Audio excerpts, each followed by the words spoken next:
আসসালামু আলাইকুম। এই প্রথম 10 মিনিট স্কুল নিয়ে এলো মোশন গ্রাফিক ডিজাইন শেখার পরিপূর্ণ বাংলা ভিডিও কোর্স। এই পুরো কোর্সটি জুড়ে আমি রুহুল আমিন আছি আপনাদের সাথে। আমি গত 6 বছর ধরে একজন top rated motion graphic designer হিসেবে আপওয়ার্কে কাজ করছি, সেই সাথে দেশীয় অনেক প্রতিষ্ঠানের সাথেও কাজ করে চলেছি। মোশন গ্রাফিক ডিজাইনারদের চাহিদা দিন দিন বেড়েই চলেছে।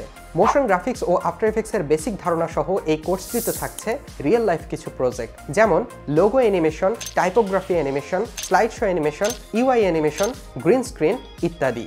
যারা অ্যাডোবি আফটার এফেক্টস বা মোশন গ্রাফিক ডিজাইন সম্পর্কে তেমন কিছুই জানেন না, কিন্তু এই গুরুত্বপূর্ণ স্কিলটি শিখে দেশি ও বিদেশি চাকরির বাজারের জন্য নিজেকে প্রস্তুত করতে চান, তাদের জন্য এই কোর্সটি। তাই দেরি না করে এখনই জয়েন করুন motion graphics in after effects এই কোর্সটিতে। দেখা হবে ক্লাসরুমে।